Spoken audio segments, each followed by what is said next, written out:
Hello everyone, welcome to Argentine by Roshni. In this video, we will be starting a new chapter, that is chapter number 1, Heredity and Evolution of Class 10th Science 2, Maharashtra Board. तर आपण या चॅप्टरमध्ये heredity आणि एव्होल्यूशन हे काय असतं हे शिकणार आहोत.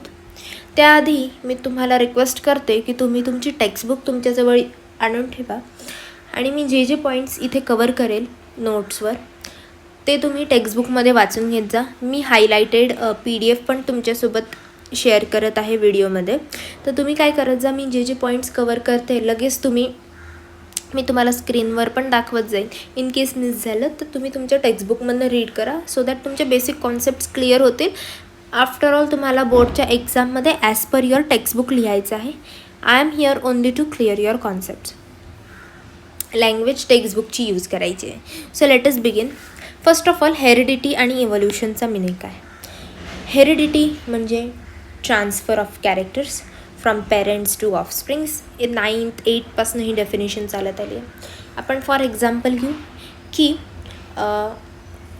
एक स्टुडंट आहे, खूप टॉल आहे, तर we can expect that his parents, may be his mother और his father might be tall और they both might be tall. आणि त्यांना ती टॉलनेस कुठून मिळाली आहे तर फ्रॉम आवर ग्रँड पॅरेंट्स. तर आता हे जे transfer of characters that is height, tallness किंवा डॉफनेस आपण म्हणू, तर हे जे ट्रान्सफर होतं from generation to generation that is known as heredity. आणि इव्होल्यूशन म्हणजे काय. इव्होल्यूशन म्हणजे ग्रॅज्युअल चेंजेस होतात. आपण अडॅप्ट करतो एखाद्या गोष्टीसाठी टू सर्वाईव्ह. आता for example if we take the example of covid times, आपण ऑफलाईन स्कूल्सला नव्हतो जाऊ शकत, कोचिंग्स नव्हते चालत, तर त्यामुळे एक नवीन पर्याय सगळ्यांनी सुरू केला, that was online learning and online teaching. आणि त्यानंतर ते इतकं अडॅप्ट झालं की कोविड गेला त्यानंतरही हा कल्चर फॉलो होतो आहे. तर that is known as evolution. म्हणजे आपण त्या गोष्टीला एकदम अडॅप्ट केलं.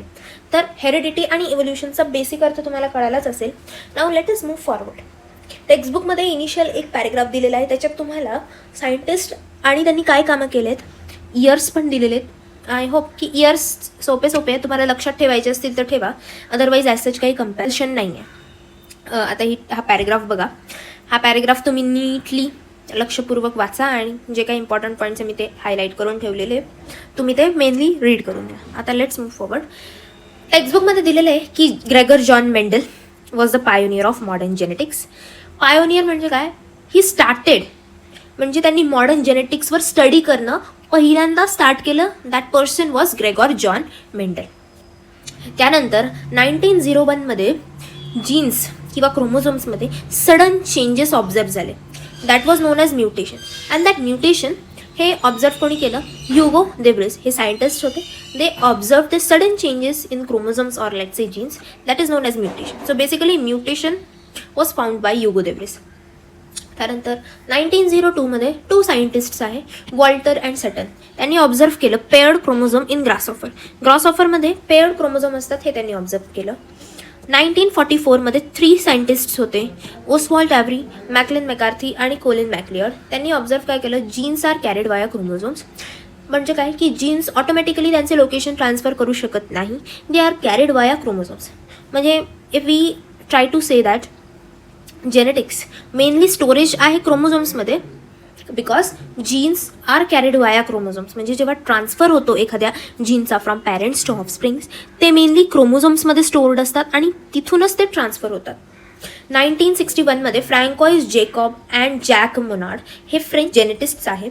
त्यांनी प्रोटीन सिंथेसिसचा मॉडेल शोधला. म्हणजे प्रोटीन सिंथेसिसची प्रोसेस त्यांनी शोधून काढली. कशात शोधली तर बॅक्टेरियल सेलच्या DNA मध्ये. आणि त्यांनी नंतर जेनेटिक कोड्स काय असतात हे पण शोधलं. इथपर्यंत समजलं सायंटिस्ट आहेत, त्यांनी कशात काय शोधलं हे मी या स्क्रीनवर दिलेलं आहे. त्यानंतर आता ही सगळी रिसर्च झाला हा सगळा. त्यानंतर ही जी इन्फॉर्मेशन आहे रिकॉम्बिनंट DNA टेक्नॉलॉजीमध्ये यूज झाली. आणि ही रिकॉम्बिनंट DNA टेक्नॉलॉजी जी आहे ही बेसिकली जेनेटिक इंजिनिअरिंगमध्ये वापरली जाते. जेनेटिक इंजिनिअरिंगमध्ये आता तुम्ही पाहतच असाल की there are various types of genetically modified crops, GM crops. आपण कॉटन म्हणू शकतो, brinjal, carrot, rice, golden rice for example. they are the examples or they are the products of genetic engineering. So he genetic engineering ही पद्धत recombinant DNA technology through आली आहे. आता आपण बघू central dogma काय. तर सेंट्रल डॉग्माचं तुमच्या टेक्स्टबुकमध्ये इथे दिलेलं आहे, ट्रान्स्क्रिप्शन, ट्रान्सलेशन आणि ट्रान्सलोकेशन. हा पॅराग्राफ रीड करा. आता मी तुम्हाला नोट्स थ्रू शिकवते. प्रोटीन सिंथेसिसची जी इन्फॉर्मेशन आहे, आता आपल्या बॉडीला नेसेसरीनुसार म्हणजे नेसेसिटीनुसार प्रमाणात प्रोटीन्सची गरज आहे. आता वी नो बेसिक ग्रोथ आपल्या बॉडीची पण प्रोटीन्स थ्रू होते. तर proteins we can say major factors आहेत आपल्या बॉडीचे. तर मग त्यांची सिंथेसिस पण एका लिमिटेड किंवा एका अमाऊंटमध्ये झाली पाहिजे. तर त्याची सगळी जी इन्फॉर्मेशन आहे ती DNA स्टोर्ड आहे. आणि सगळ्यांना माहितीच असेल, DNA is stored in nucleus, माहिती आहे. आता बघू आपण सेंट्रल डॉग्मा. सेंट्रल डॉग्मा नाव डिफिकल्ट आहे पण सोपी प्रोसेस आहे. RNA नावाची एक स्ट्रिंग असते, त्याच्याने बनतो DNA म्हणजे डबल स्ट्रिंग, आणि त्याच्याने प्रोटीन बनतो. आता DNA तर स्ट्रिंग्स म्हणजे स्ट्रँड्स असतात त्याचे. प्रोटीनचे वेगवेगळे स्ट्रक्चर्स असतात. कधी तो राऊंड फॉर्मॅट असतो, कधी त्याचे लॅडर लाईक शेप असतो. आता प्रोटीन्सचे शेप्स तुम्हाला यावर्षी नाही आहे, 11th-12th असेल, पण मी बेसिकली सांगते की एखाद्या आपण कन्सिडर करू एक धागा आहे आणि त्याला कॉम्प्रेस करत चाललं आहे, that is known as central dogma. या प्रोसेसलाच म्हणतात सेंट्रल डॉग्मा. तर आता बघू की सेंट्रल डॉग्मामध्ये त्याच्या आतमध्ये काय काय प्रोसेसेस आहे. तर RNA टू DNA आणि DNA टू प्रोटीन हे कन्व्हर्जन होताना 3 प्रोसेसेस होतात, आणि त्या 3 प्रोसेसेसचं नाव आहे ट्रान्स्क्रिप्शन, ट्रान्सलेशन आणि ट्रान्सलोकेशन. या प्रोसेसमध्ये DNAची फक्त एकच स्ट्रँड यूज होते.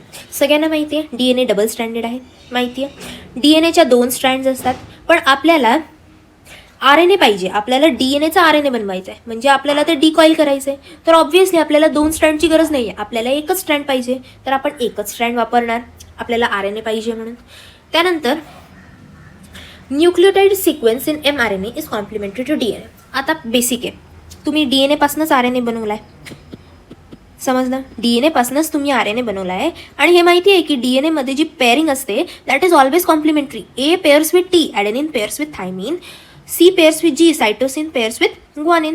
तर आता जेव्हा आपण DNAचा एक पार्ट रिमूव्ह करतो आणि त्याला RNA मध्ये कन्वर्ट करतो, तर बेसिकली तुम्हाला हेच समजेल ना की RNAची जी स्ट्रँड आहे ती DNAच्या एका स्ट्रँडला कॉम्प्लिमेंटरी असणार आहे, कारण की they are made from the same part. तर हे कॉम्प्लिमेंटरीज असणार आहे, कारण की त्यांची जी स्ट्रक्चरल ऑर्गनायझेशन होतं तेच तसं होतं, कॉम्प्लिमेंटरी पेअरिंग झालेली असते. आता याच्यात फक्त एकच डिफरन्स असतो, जेव्हा तुम्ही DNA पासनं RNA सेपरेट करतात, तर आधी DNA मध्ये ॲडेनिन हा थायमिनला पेअर्ड झालेला असतो. थायमिन इज पेअर्ड विथ ॲडेनिन और ॲडेनिन इज पेअर्ड विथ थायमिन. पण जेव्हा तुम्ही RNAची एक स्ट्रँड सेपरेट करतात, तेव्हा अचानक थायमिन इज लॉस्ट किंवा थायमिन इज रिप्लेस्ड बाय युरॅसिल. हे न्यूक्लियोटाइड्स आहे. बेसिकली हे जे A, T, G, C, A हे जे आहेत ते दॅट आर न्यूक्लियोटाइड्स. तर आपण जेव्हा DNA टू RNA कन्व्हर्ट करतो, तेव्हा thymine gets replaced with uracil. आणि ऑलवेज कीप इन माइंड की DNA मध्ये नेहमी थायमिन असतो. Uracil is never present in uracil is never present in DNA. And if we look up for RNA, thymine is never present in RNA. समजलं. आणि basic information आहे की A pairs with T, adenine pairs with thymine, and guanine pairs with cytosine. AT मध्ये double bonds असतात, CG मध्ये triple bonds असतात. हे तुम्हाला हायर क्लासेसमध्ये पाहायचं आहे, पण मी जस्ट एक जनरल नॉलेजसाठी तुम्हाला सांगितलं. पहिली प्रोसेस दिलेली आहे टेक्स्टबुकमध्ये ट्रान्स्क्रिप्शन. आता transcription occurs in nucleus he line तुमच्या टेक्स्टबुकमध्ये मेन्शन केलेली आहे, तुम्ही शोधू शकता. आता ट्रान्स्क्रिप्शन ही न्यूक्लियसमध्येच का होते. आता ट्रान्स्क्रिप्शन म्हणजे काय की DNAचा mRNA मध्ये कन्व्हर्जन होतं. mRNA म्हणजे काय की DNAचे 2 स्ट्रँड्समधनं एक स्ट्रँड सेपरेटेड आहे, that is called as mRNA. आणि त्याच्यात फक्त एक स्ट्रक्चरल चेंज केलेला असतो न्यूक्लियोटाइडमध्ये, दॅट इज Tचा यूज झालेला असतो, फक्त त्याला mRNA म्हणतात. आणि ऑब्व्हियसली DNA हा नेहमी कोणत्याही ऑर्गॅनिझममध्ये न्यूक्लियसमध्ये प्रेझेंट असतो, त्यामुळे DNAचं जेही काही कन्व्हर्जन करायचं असेल RNAमध्ये ते न्यूक्लियसमध्ये होईल. So transcription occurs in nucleus. त्यानंतर काय होतं की mRNA हा सायटोप्लाझममध्ये जातो. आता ही टेक्स्टबुकमध्ये डायग्राम दिलेली आहे बघा तुम्हाला. हा न्यूक्लियस आहे, इथून ही स्ट्रँड आलेली आहे. हे बघा, याच्यात तुम्हाला आधी टेक्स्टबुकमध्ये दिलेलं आहे ट्रान्स्क्रिप्शनमध्ये RNA पॉलिमरेज हे दिलेलं आहे तुम्हाला. RNA पॉलिमरेजबद्दल टेक्स्टबुकमध्ये काही दिलेलं नाही आहे, हायर स्टँडर्ड्समध्ये तुम्हाला वाचायचं आहे. न्यूक्लियोटाइड्स म्हणजे काय, हे A, T, C, G हे जे काही आहे that is called as nucleotides. Transcription कसं होते बघा, एक स्ट्रँड सेपरेट होते, that is known as transcription. आता त्यानंतर दुसरी प्रोसेस होते की न्यूक्लियसमधनं एक स्ट्रँड निघते mRNAची, ती येते सायटोप्लाझममध्ये. त्यानंतर काय होतं, let's see. mRNA comes in cytoplasm, bring codes for amino acid. आता न्यूक्लियोटाइड्सचा एक अमिनो ॲसिड बनतो आणि that is known as triplet codon. आता हे ट्रिपलेट कोडॉन बनवण्यासाठी, म्हणजे अमिनो ॲसिड बनवण्यासाठी हे 3 न्यूक्लियोटाइड्सचं कॉम्बिनेशन पाहिजे, म्हणजे ATC एनी कॉम्बिनेशन. आता हे आत्तापर्यंत 20 to 30 अमिनो ॲसिड्स डिस्कवर्ड झालेले आहेत. त्यासाठी वेगवेगळे कॉम्बिनेशन्स ऑफ ट्रिपलेट कोडॉन्स लागत आहे. तर याच्यात काय केलं आहे त्यांनी की mRNA जो आहे त्याने सायटोप्लाझममध्ये आला आहे आणि it brings code for amino acids. Amino acid बनवण्यासाठी हा जो कोड लागतो दॅट इज ट्रिपलेट कोडॉन, म्हणजेच 3 न्यूक्लियोटाइड्सचं कॉम्बिनेशन जे असतं त्यांचं कॉम्बिनेशन हा mRNA सायटोप्लाझममध्ये घेऊन आलेला आहे. एवढं कळालं. आणि सायटोप्लाझममध्ये आल्याबरोबर triplet codon makes 1 amino acid. आणि अमिनो ॲसिड्सचे हे जो ट्रिपलेट कोडॉनचा कन्सेप्ट आहे that was discovered by doctor Hargobind Khurana, Indian scientist आहे. त्यांनी triplet codon for 20 amino acids शोधून काढले. म्हणजे त्यांनी टोटल 20 कोडॉन्स शोधले, 20 ट्रिपलेट कोडॉन. आता बेसिक तुम्हाला क्वेश्चन येऊ शकतो की सपोज 3 अमिनो ॲसिड्स आहेत, त्यांच्यासाठी किती न्यूक्लियोटाइड्स लागले असतील. तर आता तुम्ही हे कसं ॲनालाइज करणार की 3 अमिनो ॲसिड्स आहे, एक अमिनो ॲसिड बनवायला 3 न्यूक्लियोटाइड्स, तर 3 amino acids into 3 nucleotides that is 9 nucleotides.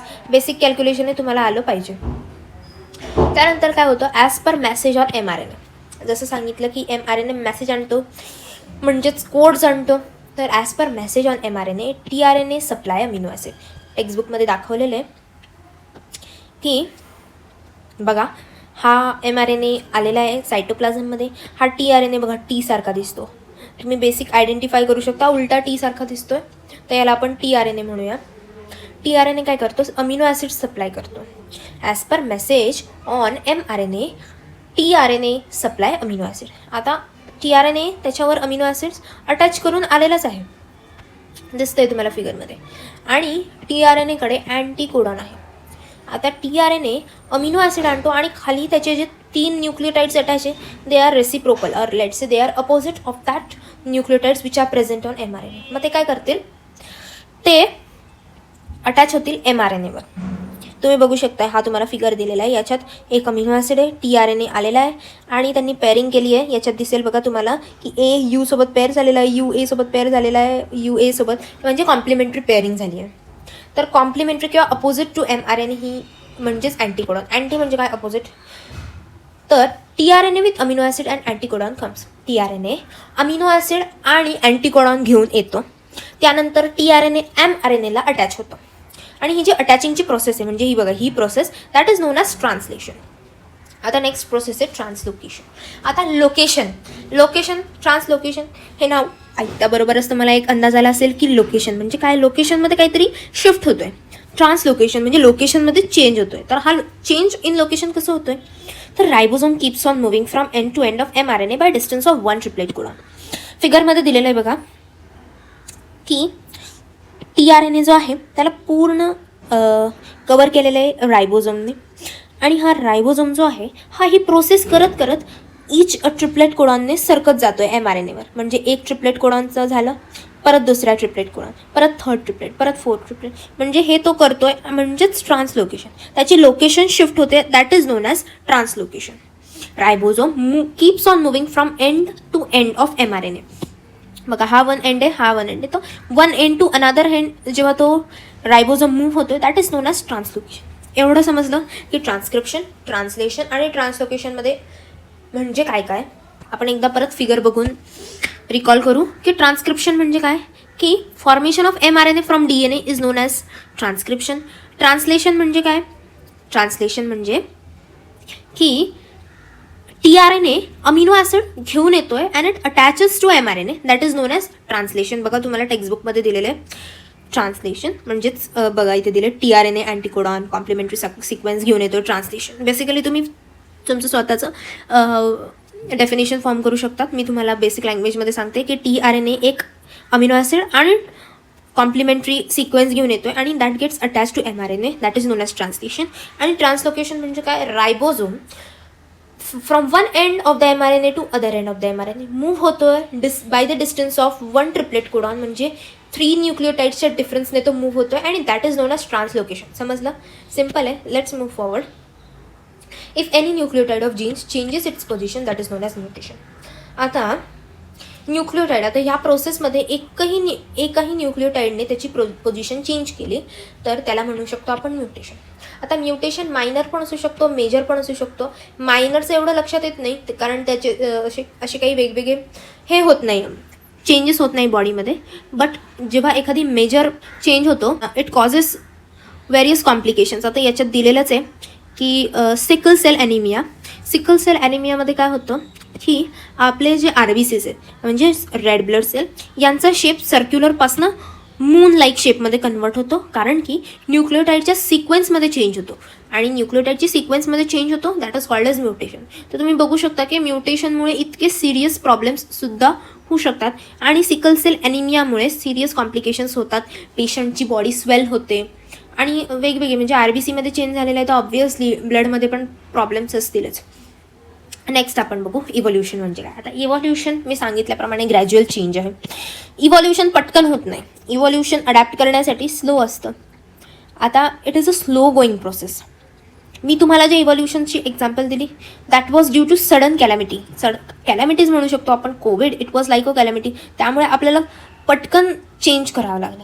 But evolution म्हणजे कोणाच्या बॉडीमध्ये चेंजेस होण्यासाठी जेव्हा आपण त्याचा टाईम पिरियड चेक करतो तो एकदम 10 वर्ष किंवा 20 वर्षांचा फरक नसतो. It is a time gap of several generations to generations. So it is said that evolution ही ग्रॅज्युअल चेंज आहे, स्लो गोईंग प्रोसेस आहे. आणि इव्होल्युशनमुळे ऑर्गॅनिझमची डेव्हलपमेंटच होते. Organism formation of new species as response to natural selection. आता natural selection म्हणजे काय की नेचरमध्ये वेगवेगळे प्रॉब्लेम्स येत राहतात, जसं फ्लड आलं किंवा काहीही. आता एखाद्या ऑर्गॅनिझमला व्हेरियस टाईप ऑफ क्लायमेट्समध्ये राहण्याची सवय करून घेण्यासाठी इट नीड टू इव्हॉल्व्ह. तर त्याला अडॅप्ट करून घ्यावं लागेल, त्याच्या बॉडीमध्ये चेंजेस करून घ्यावे लागतील आणि that is known as evolution by natural selection. Natural selection म्हणजे काय की तो ऑर्गॅनिझम नेचरला अडॅप्ट करण्यासाठी इव्होल्युशन करतो आहे, that is known as evolution. आता तुम्ही विचार करू शकता की खूप जुन्या पिरियडमध्ये कॅल्क्युलेशन्स हे बाय हँड व्हायचे, पण कॅल्क्युलेटर डेव्हलप व्हायला किती इयर्स लागले. तर आपण हे पण एक नेसेसरी ग्रॅज्युअल चेंज म्हणू शकतो. हे पण काही इन्स्टंटली झालं नाही, व्हेरियस रिसर्च कंडक्ट झाले, स्लो गोईंग प्रोसेस होती ही. ह्याला पण आपण ॲज अ इव्होल्युशन म्हणून कन्सिडर करू शकतो. आता बघू सिम्पल एलिमेंट्स. हा पॅरेग्राफ कोणता आहे मी सांगते. हा पॅरेग्राफ आहे बघा इव्होल्युशनचा, page number 3 of your textbook. Simple elements proteins आणि न्यूक्लिक ॲसिडमध्ये कन्वर्ट होतात आणि proteins first primitive type of सेल्समध्ये कन्वर्ट होतात. प्रोटीन्स आणि न्यूक्लिक ॲसिड फर्स्ट प्रिमिटिव्ह म्हणजे एकदम ओल्ड टाईप ऑफ सेल्समध्ये कन्वर्ट होतात. Gradual development of any living organism ही जी आहे इव्होल्युशनचं आता एक्झाम्पल आहे हा. आणि this is the principle of natural selection. Natural सिलेक्शनला अडॅप्ट करण्यासाठीच एखादी ऑर्गॅनिझम इव्हॉल्व्ह होतो. नेक्स्ट आहे थिअरी ऑफ एव्होल्युशन. आता एव्होल्युशनची जी थिअरी आहे ती आपण बघू. ही बघा टेक्स्टबुकमध्ये दिलेली आहे, पेज नंबर 3वरच आहे, ऑरेंज बॉक्सच्या खाली. A peek into history. Peek into हिस्ट्रीमध्ये काय पंचमहाभूताबद्दल तुम्हाला इन्फॉर्मेशन दिलेली आहे, एवढी काही इम्पॉर्टंट नाही आहे, तुम्ही वाचून घ्या. फर्स्ट लिव्हिंग मटेरियल प्रोटोप्लाझम होतं. MCQमध्ये खूप वेळा येतं, त्यामुळे लक्षात ठेवा. First living material was found in ocean. म्हणजे ओशनमध्ये फर्स्ट लिव्हिंग मटेरियल सापडलं होतं, दॅट वॉज नोन एज प्रोटोप्लाझम. तर याच्यामध्ये तुम्हाला MCQ येतात, 2 टाईपने येतात. First living material was found in, मग तुम्ही आन्सर करणार ओशन. तुम्ही अजून एक क्वेश्चन बनवू शकतात की first living material found in ocean was known as protoplasm. समजलं? ठीक आहे. आता आपण जाऊया एव्हिडन्सेस ऑफ इव्होल्युशन. आता आपल्याला कसं काय समजलं आहे की व्हेरियस ऑर्गॅनिझम हॅव इव्हॉल्व्ड, तर त्याचे काही एव्हिडन्सेस म्हणजे सबूत असते, तर त्या एव्हिडन्सेसला आपण अंडरगो करतो. फर्स्ट एव्हिडन्स आहे मॉर्फॉलॉजिकल. आता मॉर्फॉलॉजिकल म्हणजे काय? External appearance. आता आपण याच्यात बघू शकतो की हे जे ऑर्गॅनिझम्स आहेत तुम्ही याच्यात काहीतरी सिमिलॅरिटीज बघू शकता. तर सिमिलॅरिटीज इन मॉर्फॉलॉजिकल कॅरेक्टर्स, यांचं एक्सटर्नल अपिअरन्स थोडं सेम वाटतंय का तुम्हाला? आता याच्यात बघा की यांचं position of nose and mouth, nostrils R mouth, you can say it is same. तुम्ही यांचे कानांचे पोझिशन्स बघा, थोडेफार सेम आहेत. तर आपण कन्सिडर करू शकतो की दे आर ते एक मॉर्फॉलॉजिकल एव्हिडन्स आहे ऑफ इव्होल्युशन. आणि हे मॉर्फॉलॉजिकल एव्हिडन्सेस हे आपल्याला काय प्रूव्ह करतात की origin must be same or must have common ancestor, म्हणजे त्यांचे ॲन्सिस्टर्स कॉमन असतील किंवा त्यांचं ओरिजिन सेम असेल, म्हणजे एका ऑर्गॅनिझमपासून हे सगळे इतर ऑर्गॅनिझम्स डेव्हलप झालेले आहेत. आता हे बघू आपण की हे जे प्लांट्सचे फोटो दाखवले तुम्हाला, याच्यात काय सिमिलॅरिटीज आहे. तर याच्यात सिमिलॅरिटी अशी आहे की सगळ्यांचे जे लीफ टाईप आहे they are reticulate type. Reticulate type, monocot dicot, I guess तुम्हाला 9th किंवा 8th शिकवलेलं होतं मोनोकॉट डायकॉटचं डिफरन्स. आणि त्यात तुम्हाला सांगितलं होतं की डायकॉट प्लांट्सच्या ज्या लीव्स असतात they are always reticulate, वेरज in monocots म्हणजे जसं की ग्रासेस वगैरे त्यांचे जे लीव्स असतात दे आर पॅरलल. तर याच्यात तुम्ही बघू शकता मँगोचं प्लांट आहे, ऑब्व्हियसली डायकॉट प्लांट आहे, सीड्स प्रोड्यूस करतो. लीव्स हे जे फ्रूट्स देणारे प्लांट्स असतात डायकॉट्स असतात, त्यांचे जे लीव्स असतात दे आर रेटिक्युलेट. तर याच्यात मॉर्फॉलॉजिकल सिमिलॅरिटी काय आहे की विनेशन, आपण म्हणू शकतो विनेशन. आणि याच्यामध्ये सिमिलॅरिटी काय की structure and position of nose, mouth, years. Okay, आता नेक्स्ट सेकंड एव्हिडन्स आहे. टोटल 6 एव्हिडन्स आहे, त्याच्यातलं हे सेकंड आहे ॲनाटॉमिकल एव्हिडन्स. आता ॲनाटॉमिकल एव्हिडन्स म्हणजे काय, स्ट्रक्चर ऑफ बोन्स. ॲनाटॉमी म्हणजे study of bones or study of structure of bones. तर याच्यात एव्हिडन्समध्ये म्हणजे काय, similarity in structure of bones and joints in organs of animals. याच्या टेक्स्टबुकमध्ये तुम्हाला दिलेलं आहे बघा, इथे एक्झाम्पल दिसत असेल 1.5 की तुम्हाला human hand, 4 leg of ox, patagium of bat आणि फ्लिपर ऑफ वेल तुम्हाला फिगर्स दिलेले आहे. त्याच्यात बोन्सचे अटॅचमेंट आणि स्ट्रक्चरमध्ये सिमिलॅरिटीज आहे. आणि हे इंडिकेट काय करतं, कॉमन ॲन्सेस्टर्स इंडिकेट करतात. आता मी तुम्हाला दाखवते कशी सिमिलॅरिटी आहे. तर तुम्ही ह्युमन हँडच्या फिंगर्समध्ये जरा फोकस करा, तर तुम्ही बघू शकता हे कसे अटॅच आहे. त्यानंतर 4 लेग ऑफ ऑक्समध्ये त्याच्याही पाम्सच्या इथे फोकस करा, सेम अटॅचमेंट आहे. तुम्ही पॅटॅजियम ऑफ बॅटच्या पण याच्यात फोकस करा, अटॅचमेंट टाईप सेम आहे. आणि फ्लिपर ऑफ वेलमध्ये तर दिसूनच उठतं आहे की ह्युमन हँड आणि 4 लेग ऑफ ऑक्स आणि त्याच्यामध्ये किती सिमिलॅरिटी. तर ॲनाटॉमिकल एव्हिडन्सेस म्हणजेच काय की स्ट्रक्चर ऑफ बोन्समध्ये सिमिलॅरिटी आहे and that indicates that it may have common ancestor. बस, जास्त डिटेलमध्ये याच्यात जाऊ नका, कारण ह्याच्यात क्वेश्चन्स जरी आले तरी तुम्हाला एक्झाम्पल्स द्यायचे किंवा बेसिक डेफिनेशन लिहायची. नेक्स्ट आहे vestigial organ. Vestigial organ, waste म्हणजे काहीच कामाचं नसलेलं, डिजनरेटेड म्हणजे त्याची क्वालिटी कमी झालेली आहे, अंडर डेव्हलप म्हणजे ते डेव्हलपच प्रॉपरली झालेलं नाही, किंवा युजलेस म्हणजे त्याची चांगली डेव्हलपमेंट झालेली आहे तरी ते युजलेस आहे म्हणजे काहीच कामाचं नाही आहे. तर such organs are known as vestigial organs. आता वेस्टिजियल ऑर्गन्स आपण हे कशात पाहतोय, in humans. This we are studying in case of humans. पण तशीच वेस्टिजियल ऑर्गन्स काही अदर ऑर्गॅनिझम्समध्ये फंक्शनल पण असू शकतात. आता for example if you consider ear pinna हे आपल्याला वेस्टिजियल आहे, कारण की आपण इयरपिना हलवत नाही किंवा आपल्याला इयरपिनाची काही गरज नाही आहे. आणि हेच यूज होता मंकीज. तर मंकीजला लांबचं ऐकू येतं because of their very developed you can say most develop ear pinna, त्यामुळे त्यांना खूप लांबून येणारा आवाजसुद्धा ऐकू येतो. त्यानंतर if we look at appendix, आता मोस्टली अपेंडिक्सचा काहीही त्रास झाला तर पेशंट गेट इट रिमूव्ह. तर रिमूव्ह केल्यामुळे काही प्रॉब्लेम होतो का, आपल्याला नाही, कारण की it was already a vestigial organ, आपली बॉडी त्याला यूज करत नव्हती, त्याच्या प्रेझेन्समुळे काही लोकांना त्रास होत होते म्हणून ते सर्जरी करून रिमूव्ह करायचे. तर अपेंडिक्सचा आपल्याला काही यूज नसतो, कारण की अपेंडिक्सचा मेन यूज असतो for digestion of high quality fibres. जे ऑर्गॅनिझम्स किंवा जे ॲनिमल्सचे रॉ लिव्स वगैरे खातात तर त्यांच्यासाठी हे त्यांना अपेंडिक्स लागतं. तर यूज बाय रुमिनेंट्स म्हणजे वेगवेगळे रुमिनेंट्समध्ये मंकी पण येतात आणि माऊस वगैरे. त्यानंतर टेलबोन, कॉक्सिक्स म्हणजे हा जो टेलबोन आहे याचाही आपल्याला काही उपयोग नाही आहे, कारण की आपल्याला टेल नाही आहे ऑब्व्हियसली, मग टेलबोनचाही काहीच उपयोग नाही आहे, इट इज टोटली वेस्टिजियल. त्यानंतर विजडम टीथ. आता विजडम टीथचा पण यूज नाही आहे, वेस्टिजियल आहे. काही लोकांच्या तोंडात विजडम टीथ येत नाही, काही लोकांना येतात, काही उपयोग नसतो, उलट प्रॉब्लेम्स होतात, so they get it surgically removed. तर आपण ह्याच्यात काय पाहिलं की वेस्टिजियल ऑर्गन्सचा आपल्याला काही यूज नाही आहे, they create problems in our life or basically in our body. So vestigial organs जे ह्युमन्ससाठी युजलेस आहेत but they can be useful in other organisms. आता याचे जे एक्झाम्पल्स दिलेले आहेत ते तुम्ही लर्न करा आणि ते कोणत्या ऑर्गॅनिझम्समध्ये युजफुल आहे हे पण तुमच्या लक्षात असलं पाहिजे. Next is palaeontological evidence. याचं प्रोनाऊन्सिएशन नीट बघा, पॅलेंटॉलॉजिकल एव्हिडन्स. आता पॅलेंटॉलॉजी म्हणजे काय, फॉसिल्सची स्टडी. फॉसिल्स म्हणजे काय, तर जेव्हा एखादी ऑर्गॅनिझम जमिनीमध्ये बरी होऊन जातो, म्हणजे जमिनीमध्ये खोल बरी होतो, दफन होऊन जातो आपण असं म्हणू शकतो. तर त्याला म्हणतात, तो नंतर खूप त्याचे रेमनंट्स आणि इम्प्रेशन्स, काही पार्ट तर डिकम्पोज होऊन जातो, पण त्याचे काही निशाण किंवा त्याचे बोन्सचा पार्ट किंवा थोडेफार त्याचे रेमनंट्स हे प्रिझर्व्ह होतात आणि त्यांना म्हणतात फॉसिल्स. आणि ह्याच फॉसिल्सचा अभ्यास करणं म्हणजेच पॅलेंटॉलॉजी. आणि फॉसिल्स थ्रू जे एव्हिडन्स मिळतात that are known as palaeontological evidence. एवढं समजलं. आता त्याच्यात तुम्हाला कार्बन डेटिंग नावाची एक प्रोसेस आहे, ती कशी असते हे मी तुम्हाला सांगते. तर सगळ्यात आधी तुम्ही हे समजून घ्या की आपल्या बॉडीमध्ये कार्बनचे 2 आयसोटोप्स असतात. आयसोटोप्स म्हणजे काय, की असे एलिमेंट्स की ज्यांची ॲटॉमिक नंबर सेम असतो पण त्यांचा मास नंबर डिफरंट असतो. तर कार्बनचा 2 आयसोटोप्स आहे, C12 आणि C14 आपल्या बॉडीमध्ये प्रेझेंट असतो. तर C14 जो आहे it is radio active in nature आणि C12 जे आहे it is non radio active in nature. तर जेव्हा एखादी ऑर्गॅनिझम जिवंत असतो या दोघांचं कंटेंट सेम असतं जेव्हा एखादी ऑर्गॅनिझम अलाइव्ह असतो. पण जेव्हा एखाद्या ऑर्गॅनिझमची डेथ होते तेव्हा काय होतं की C14चा जो रेडिओ ॲक्टिव्हनेस असतो तो चेंज होतो. चेंज म्हणजे काय, डिक्रीज होतो डेथनंतर. पण C12 ॲज इट इज राहतो, त्याला काही फरक पडत नाही कारण की तो रेडिओ ॲक्टिव्ह नसतोच, त्यामुळे तो चेंज होत नाही.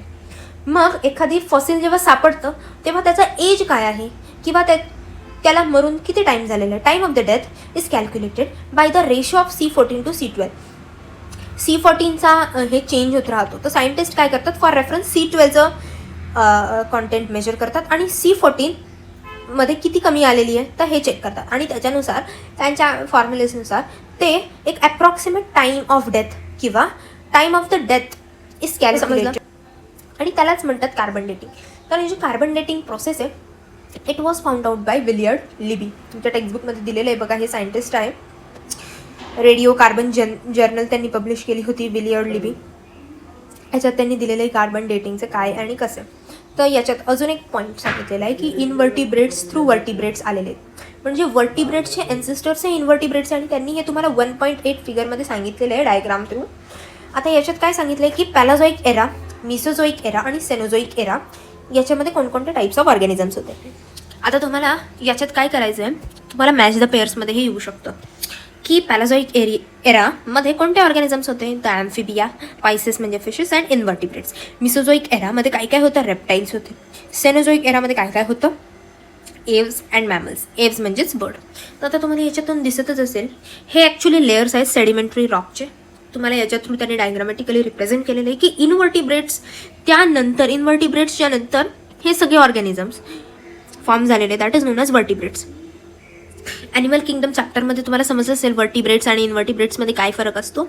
तर वर्टिब्रेट्समध्ये इन्क्लूड होतात मॅमल्स, एव्स, रेप्टाईल्स, ॲम्फिबिया, फिशेस आणि इन्व्हर्टिब्रेट्समध्ये ऑब्व्हियसली मॉलस्क वगैरे असे आयलम्स इन्क्लुडेड असतात. तर हे कन्व्हर्जन झालेलं आहे, म्हणजे याच्यातनं ते तुम्हाला दाखवत आहे की इन्व्हर्टिब्रेट्सने इव्हॉल्युशन केलं आणि ते वर्टिब्रेट्समध्ये कन्वर्ट झाले. एवढं समजलं. आता आपण बघू 5th evidence of evolution, that is connecting link.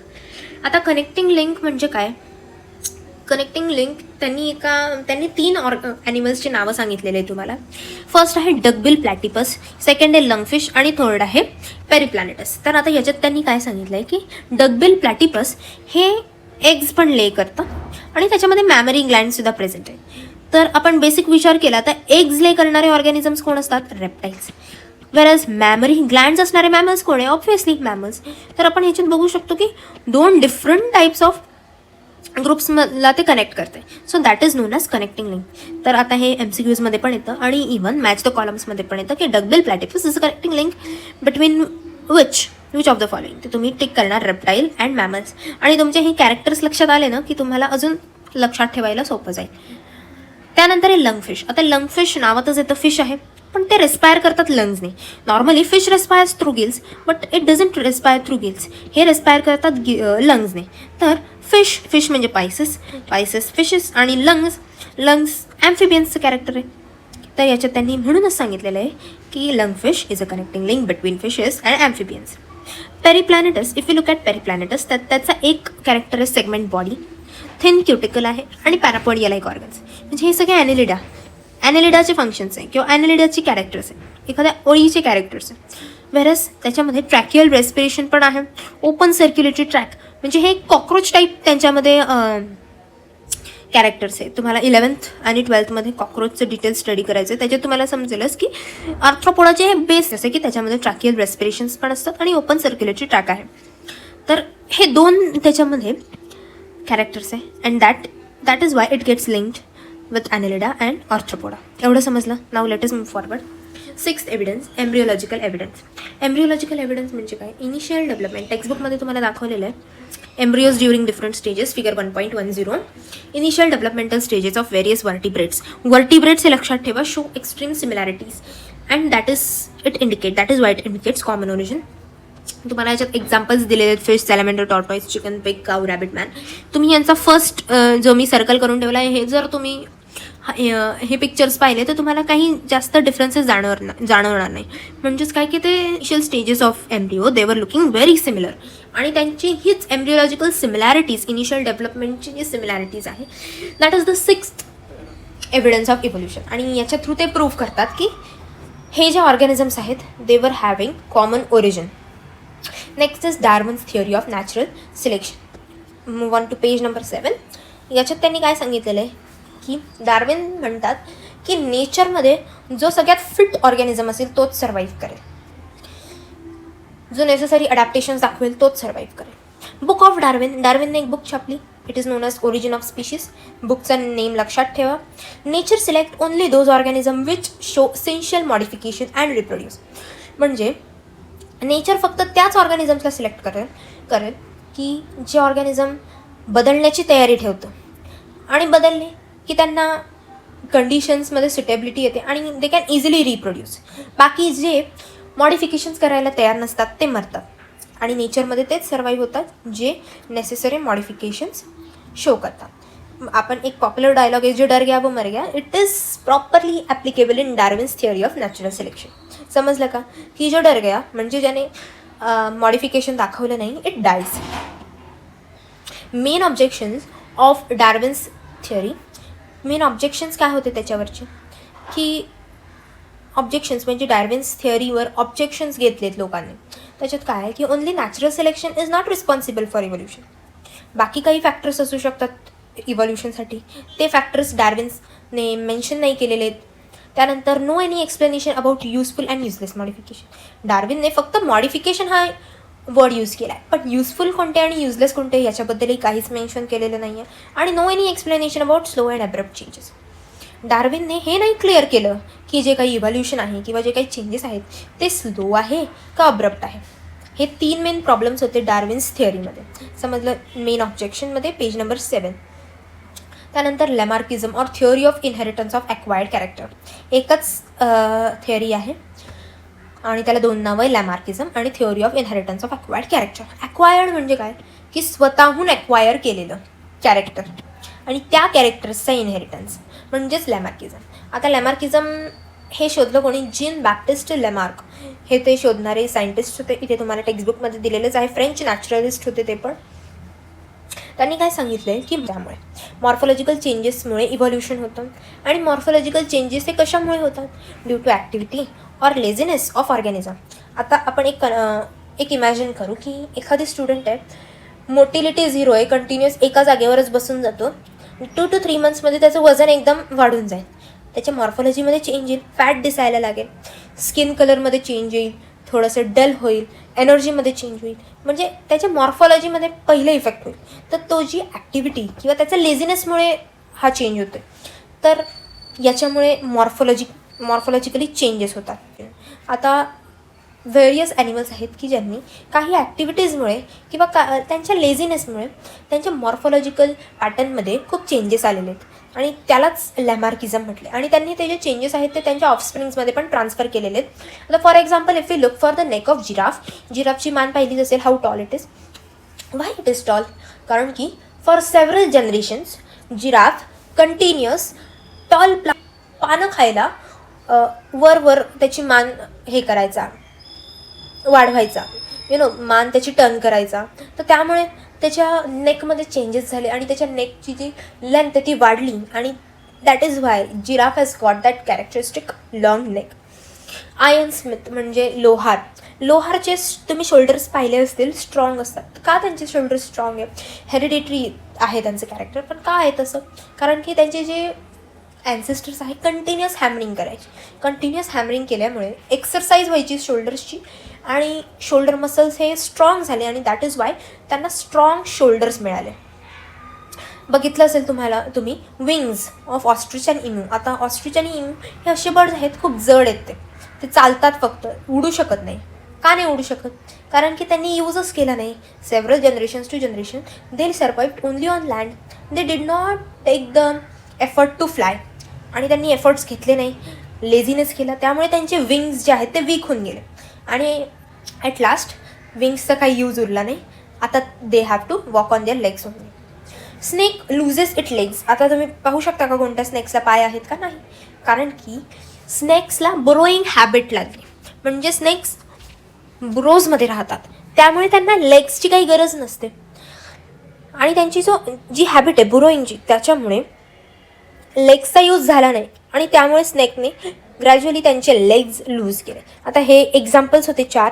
हे 4 एक्झाम्पल्स तुम्हाला लॅमार्किझमचं लॉंग आन्सर आलं की तुमच्या आन्सरमध्ये हे पॉईंट्स मेन्शन झालेच पाहिजे, एक्झाम्पल्स मेन्शन असलेच पाहिजे. त्याच्यामध्ये काय दिले लॅमार्किझममध्ये अजून points important. Development of organs and degeneration accept केले, पण transfer of characters from generation to generation reject केले. लोकांनी काय म्हटलं की डेव्हलपमेंट ऑफ ऑर्गन्स आम्ही ऐकू शकतो किंवा डिजनरेशन, की एखादी आयन स्मिथ आहे, कंटिन्युअस हॅमरिंग करतो आहे, एक्सरसाइज होते, शोल्डर स्ट्रॉंग झाले त्याचे. किंवा आपण बघू शकतो की ऑस्ट्रिच आहे, त्याने कष्ट केले नाही उडण्याचे, त्याचे विंग्स वीक झाले. आपण हे ऑब्झर्व करू शकतो आणि कन्सिडरही करू शकतो. पण त्या लेझीनेसमुळे त्याचा ऑफस्प्रिंगही लेझीच असेल आणि तोही ते कॅरेक्टर फॉलोच करेल असं तर नाही होऊ शकत ना. की एखाद्या फॅट पर्सनचे जे ऑफस्प्रिंग्स आहेत ते फॅटच असतील असं नसतं. त्यांचे ऑफस्प्रिंग्स स्लिम पण असू शकतात. त्यांनी प्रॉपरली डाएट फॉलो केलं तर they can get the body structure they want. तर याच्यात लॅमार्किझम डिसअप्रूव्ह झालं.